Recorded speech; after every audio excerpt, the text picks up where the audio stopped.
The people in the photographs are relatives living in Israel. They are Ethiopian Jews who made Aliyah. The Hebrew word means immigration to Israel. Under Israel's so-called law of return, people who can prove they are of Jewish descent can move there. In this impoverished village, these people say they were left behind when Israel ended its Aliyah program from Ethiopia a couple of years ago. Wakenshe Akalu's family left in 2013. I feel lonely here because all my family are in Israel. Israel has long been accused of using a loose definition of Jewish descent to boost the country's Jewish population. These people are called Falashamura. They practice Judaism, even though many of their ancestors converted to Christianity. Feleke Goba's parents and grandparents were allowed to settle in Israel in 2003. He says he doesn't know why his application wasn't accepted. His mother passed away in Israel. He couldn't afford to go and see her before she died.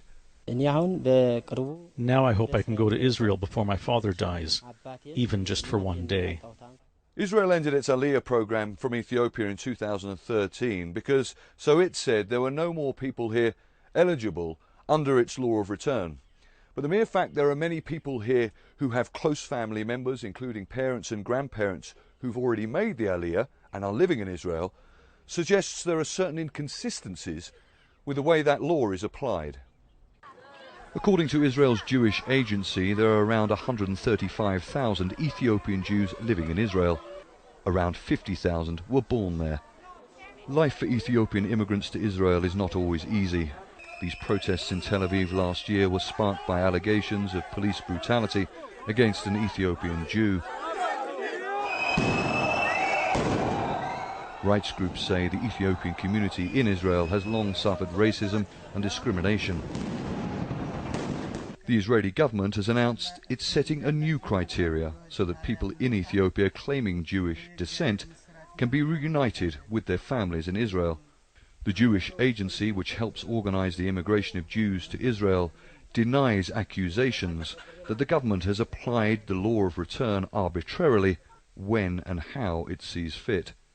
Ethiopian immigration to Israel is the only example that I'm aware of a Western democracy investing humongous sums of money to bring people from Africa to serve as full-fledged citizens of that country and not for other purposes.